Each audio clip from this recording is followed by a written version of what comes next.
হিসেবে আপনার কি মনে হয়েছিল? আর এখন যখন দেখছেন সাদ্দাম, দেশের ছাত্র যুবরা কোন পথে যাচ্ছে, পড়ার জন্য বই নেই, কোটা বিরোধী আন্দোলন শেষ হয়ে গেছে, সরকারি চাকরির জন্য কেউ কোনো কথা বলছে না, প্রত্যেকের নজর যেন দেশ বিরোধী মন্তব্য, ভারত বিরোধী মন্তব্য, আর এই মেজর ডালিমরা হয়ে যাচ্ছে রোল মডেল, যারা বঙ্গবন্ধুর খুনি তারা হয়ে যাচ্ছে রোল মডেল ছাত্র যুবদের জন্য। কি বলবেন সাদ্দাম? ধন্যবাদ।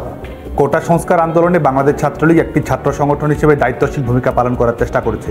শিক্ষার্থীদের প্রত্যাশা যেন পূরণ হয়, যাতে কোটা সংস্কার হয় এবং এই সমস্যাটির একটি যুগোপযোগী টেকসই অন্তর্ভুক্তিমূলক সমাধান নিশ্চিত করা সম্ভব হয়, সেই লক্ষ্যেই বাংলাদেশ ছাত্রলীগ কোটা সংস্কারের দাবিতে মিছিল করেছে, সমাবেশ করেছে, সরকারের কাছে বক্তব্য তুলে ধরেছে এবং যেহেতু এটি কোর্টে বিচারাধীন ছিল সে কারণে অ্যাটর্নি জেনারেল অফিসের সঙ্গে নিবিড় যোগাযোগ করেছে। এবং সেই পরিপ্রেক্ষিতে আপনি জানেন যে আমরা বিশেষ করে বাংলাদেশের ছাত্র সমাজ, সিভিল সোসাইটি, সংবাদ মাধ্যমকে আমরা যে বিষয়টি মনে করিয়ে দিতে চাই, 11 জুলাই 2024 যখন হাইকোর্টের রায়ের উপরে স্টে অর্ডার প্রদান করা হয়, সেটির মাধ্যমে কিন্তু বাংলাদেশে কোনো কোটা কার্যকর ছিল না। 11 জুলাই 2024 থেকে বাংলাদেশের সরকারি চাকরির পরীক্ষায় যারা অংশগ্রহণ করেছে কারো ক্ষেত্রেই কোনো কোটা কার্যকর ছিল না। তার মানে এটির সমাধান কিন্তু 11 জুলাই 2024 হয়ে গেছে। পরবর্তীতে যেটি ঘটেছে সেটি হচ্ছে যে এটিকে একটি কৃত্রিম আবরণ দিয়ে এবং আরও পরে এক ধরনের কিলিং মিশন শিক্ষার্থীদের অভ্যন্তরে প্রবেশ করে শিক্ষার্থীদের লাশ ফেলে তার দায়ভার সরকারের উপর চাপিয়ে দিয়ে দেশি বিদেশি ষড়যন্ত্রের অংশ হিসেবে তারা এই 5 আগস্টের প্রেক্ষাপট রচনা করার জন্য তৈরি করেছে। এবং এটির প্রমাণ তো আজকে আমাদের পক্ষ থেকে বলার প্রয়োজন নেই। এই অবৈধ, অগণতান্ত্রিক, অসাংবিধানিক এই স্বৈরশাসকদের সরকারই কিন্তু পরবর্তীতে সরকারি প্রজ্ঞাপন দিয়ে বলেছে যে এই জুলাই আগস্টের ঘটনার সময় যারা এই প্ল্যাটফর্ম থেকে যারা সম্পৃক্ত ছিল বিভিন্ন ধরনের, সেটি আইন শৃঙ্খলা রক্ষাকারী বাহিনীর সদস্যদের হত্যা করা হোক, আওয়ামী লীগ ছাত্রলীগের নেতাকর্মীদের হত্যা করা হোক, সাধারণ শিক্ষার্থীদের হত্যা করা হোক, সনাতন ধর্মাবলম্বীদের হত্যা করা হোক, কাউকে বিচারের আওতায় নিয়ে আসা যাবে না। বঙ্গবন্ধুর হত্যাকারীদের যেমন ইন্ডেমনিটি প্রদান করা হয়েছিল, রাষ্ট্রীয় দায়মুক্তি প্রদান করা হয়েছিল, এবারও জুলাই আগস্টে যারা হত্যাকারী তাদেরকে কিন্তু এই ফ্যাসিস্ট ইউনিট সরকার এক ধরনের দায়মুক্তি প্রদান করেছে এবং পরবর্তীতে বাংলাদেশ ছাত্রলীগকে তারা নিষিদ্ধ করেছে।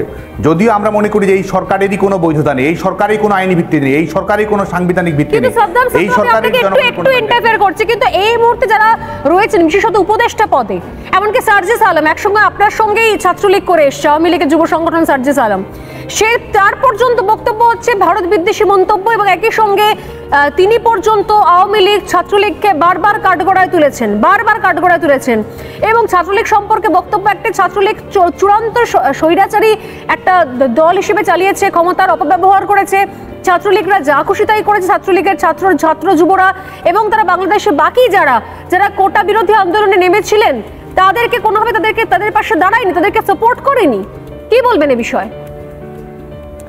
দেখুন, আজকে বাংলাদেশের যে ফ্যাসিস্ট বাস্তবতা এবং 5 আগস্টের পরবর্তী প্রেক্ষাপট, এখানে সবাই সবার জায়গা থেকে সুবিধাবাদী প্রবণতা এবং নিজেরা যে ধরনের রাষ্ট্র ব্যবস্থা কায়েম করেছে, ফ্যাসিস্ট ইউনিটের পেটোয়া বাহিনী হিসেবে তারা যে ভূমিকা রাখছে সেটিকে বৈধতা দেওয়ার জন্য মিথ্যার আস্তরণ সবাই সবার জায়গা থেকে ছড়ানোর চেষ্টা করছে। এবং আমাদের সাংগঠনিক কাঠামোতে আপনি যার নাম বললেন তার কোনো সম্পৃক্ততা ছিল না।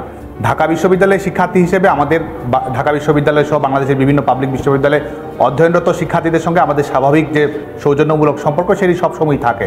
আর বর্তমানে যেটি রয়েছে, বিশেষ করে আপনি ইতিমধ্যেই যেটি আলোচনায় বলেছেন যে 5 আগস্ট পরবর্তী সরকার একটি কোটা সংস্কারের দাবিতে সরকারি চাকরিতে মেধা, যোগ্যতা, স্বচ্ছতার ভিত্তিতে নিয়োগ প্রক্রিয়ার জন্য শিক্ষার্থীরা আন্দোলন করেছিল। আজকে বাংলাদেশের সরকারি চাকরির কিন্তু কোনো ধরনের কোনো বিজ্ঞাপন নেই এবং শুধু তাই নয়, বেসরকারি খাত সম্পূর্ণ বিপর্যস্ত করা হয়েছে, যেখানে বেসরকারি খাতে শিক্ষার্থী কিংবা তরুণদের চাকরি করার কোনো সুযোগ নেই। এবং একই সঙ্গে শেখ হাসিনা সরকার বিশেষ করে যোগ্যতা, দক্ষতা, মেধার ভিত্তিতে যে চাকরি প্রক্রিয়া নিশ্চিত করেছিলেন সেটিকে কিন্তু চূড়ান্তভাবে এক ধরনের নির্বাচনে পাঠানো হয়েছে। আজকে রাজনৈতিক বিবেচনায় সরকারি চাকরির পরীক্ষা যারা উত্তীর্ণ হয়েছে তাদেরকে বাতিল করে দেওয়া হয়েছে শুধুমাত্র ছাত্রলীগ করার কারণে, শুধুমাত্র সনাতন ধর্মাবলম্বী হওয়ার কারণে তাদের চাকরি কিন্তু বাতিল করে দেওয়া হচ্ছে। এখন যখন দেখছেন এই যে আমার সত্যি আমি কিছু আগে বলছিলাম যে এই ছাত্রলীগের সভাপতি হিসেবে আপনি রয়েছেন, এখনো রয়েছেন ছাত্রলীগ সভাপতি, আমার এটাই জানতে ইচ্ছে করছে যে এই মুহূর্তে দাঁড়িয়ে যখন দেখছেন দিনের পর দিন বঙ্গবন্ধুর মূর্তি ভাঙা হচ্ছে, মূর্তির মাথার উপর উঠে প্রস্রাব করা হয়েছে, এই ছবিও দেখা গেছে, গোটা বিশ্ব দেখেছে, আর এখন দেখতে পাচ্ছেন যে বঙ্গবন্ধুর ইতিহাস পর্যন্ত বিকৃত করা হচ্ছে, নতুন করে পাঠ্যপুস্তক ছাপানো হচ্ছে, যদিও সেই পাঠ্যপুস্তক গিয়ে পৌঁছয়নি সেটা অন্য কথা, মাত্র 3 কোটি গিয়ে পৌঁছেছে, হয়তো এখনো পর্যন্ত অনেক বাকি আছে, সিকিভাগও পৌঁছয়নি। এবং যখন দেখছেন মেজর ডালিমরা মুক্ত হয়ে যাচ্ছে, তারা প্রকাশ্যে চ্যানেলে বসে এ ধরনের ইন্টারভিউ দিচ্ছে ছাত্র যুবদের কাছে, পরবর্তী প্রজন্মের কাছে, তারাই রোল মডেল হচ্ছে, কেমন লাগছে সাদ্দাম? জাতির পিতা বঙ্গবন্ধু শেখ মুজিবুর রহমান বাঙালির হৃদয়ের আরাধ্য। আমাদের স্বাধীনতার সংগ্রাম, আমাদের গণতান্ত্রিক বাংলাদেশ বিনির্মাণের স্বপ্নদ্রষ্টা হচ্ছেন জাতির পিতা বঙ্গবন্ধু শেখ মুজিবুর রহমান। বাঙালি জাতি তাকে গভীরভাবে ভালোবাসে।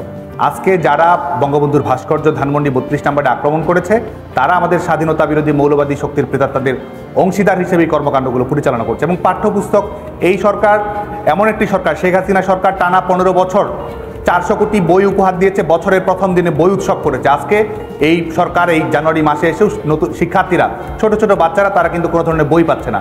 এই সরকার একটি এইচএসসি পরীক্ষা, একটি পাবলিক পরীক্ষা নেওয়ার মতো সক্ষমতা দেখাতে কিন্তু পারেনি এই সরকার। নতুন করে 1 কোটি মানুষ দারিদ্র্যের শিকার হয়েছে, দেশের সারের সংকট রয়েছে, দ্রব্যমূল্য ঊর্ধ্বগতির কারণে গোটা বাংলাদেশের মানুষ একটা বিপর্যয়ের শিকার হয়েছে। এই সরকার চূড়ান্তভাবে নিজের ব্যর্থতার পরিচয় দিচ্ছে প্রত্যেক মুহূর্তে। কিন্তু তারপরও তারা আমাদের এই মুক্তিযুদ্ধের অঙ্গীকারকে ধূলিসাৎ করার জন্য সংবিধান বদলে দেবে, এটা করবে, সেটা করবে, এবং বঙ্গবন্ধু শেখ মুজিবুর রহমানকে রাষ্ট্রীয়ভাবে চরিত্র হননের চেষ্টা করছে। কিন্তু আমি জানি, দৃঢ়তার সঙ্গে বিশ্বাস করি, তারা যখন সেটি করার চেষ্টা করছে, বাংলাদেশের তরুণ প্রজন্ম, এটি কিন্তু শুধু ছাত্রলীগের বিষয় নয়, বঙ্গবন্ধু শেখ মুজিবুর রহমান শুধু ছাত্রলীগ আওয়ামী লীগের বিষয় নয়, এটি গোটা বাংলাদেশের অস্তিত্বের প্রশ্ন। এটি আমাদের বাংলাদেশের মুক্তি সংগ্রামের সঙ্গে অবিচ্ছেদ্যভাবে সম্পৃক্ত একটি বিষয়, যে কারণেই বাঙালি জাতি, বাংলাদেশের মানুষ কিন্তু যার যার জায়গা থেকে এটি প্রতিবাদ করছে। যারা আজকে এই বিশেষ করে স্বাধীনতা বিরোধী মৌলবাদী শক্তির পক্ষ হয়ে এই কর্মকাণ্ডগুলো বাস্তবায়ন করছে, তাদের অতীত বাংলাদেশের মানুষের জানা রয়েছে।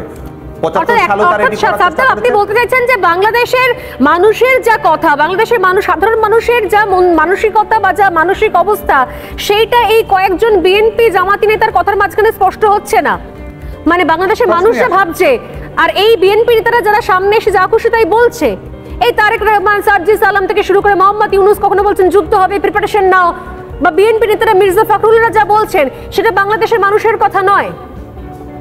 বাংলাদেশের মানুষকে তো কোনো ধরনের কথা বলার সুযোগ পর্যন্ত রাখা হয়নি। বাংলাদেশ তো সত্যিকার অর্থে এখন এক ধরনের ফ্যাসিস্ট রিপাবলিকে পরিণত হয়েছে। মত প্রকাশের স্বাধীনতা, সংগঠন করার স্বাধীনতা, সমাবেশ করার স্বাধীনতা কোনো কিছু নেই। এবং সংবাদ মাধ্যমের স্বাধীনতা, সেটি সম্পূর্ণভাবে আজকে নির্বাচনে পাঠানো হয়েছে। আজকে টেলিভিশনে, পত্রপত্রিকা, ইলেকট্রনিক মিডিয়া, প্রিন্ট মিডিয়ায় কী বলা হবে, এটি সরকার নির্ধারণ করে দেওয়া হচ্ছে। সাংবাদিকদের কোনো ধরনের স্বাধীনতা নেই, কোনো ধরনের তদন্ত করার স্বাধীনতা নেই, কোনো ধরনের পত্রিকায় রিপোর্টিং করার স্বাধীনতা নেই, পত্রিকায় কী বলা হবে না বলা হবে, এটি এক ধরনের নির্বাহী বিভাগ থেকে নির্ধারণ করে দেওয়া হচ্ছে। শুধুমাত্র সংবাদ মাধ্যম নয়, আজকে বিচার বিভাগ এক ধরনের নির্বাহী বিভাগের এক্সটেনশনে পরিণত হয়েছে। গোটা বাংলাদেশের মানুষকে ভয়ের রাজত্ব, ত্রাসের রাজত্বের মধ্যে নিয়ে যাওয়া হয়েছে। শুধুমাত্র জয় বাংলা বলার অপরাধে আজকে বাংলাদেশের মানুষকে হত্যাকাণ্ডের শিকার হতে হচ্ছে। আমাদের শিক্ষক, আমাদের সিভিল সোসাইটির যারা মানুষ রয়েছেন, গোটা বাংলাদেশের মানুষকে আজকে এক ধরনের মুখ স্তব্ধ করে দেওয়া হয়েছে। বাংলাদেশের মানুষকে ভয়ের রাজত্ব, ত্রাসের রাজত্বের মধ্যে নিয়ে যাওয়া হয়েছে। শুধুমাত্র জয় বাংলা বলার অপরাধে আজকে বাংলাদেশের মানুষকে হত্যাকাণ্ডের শিকার হতে হচ্ছে। আমাদের শিক্ষক, আমাদের সিভিল সোসাইটির যারা মানুষ রয়েছেন, গোটা বাংলাদেশের মানুষকে আজকে এক ধরনের মুখ স্তব্ধ করে দেওয়া হয়েছে।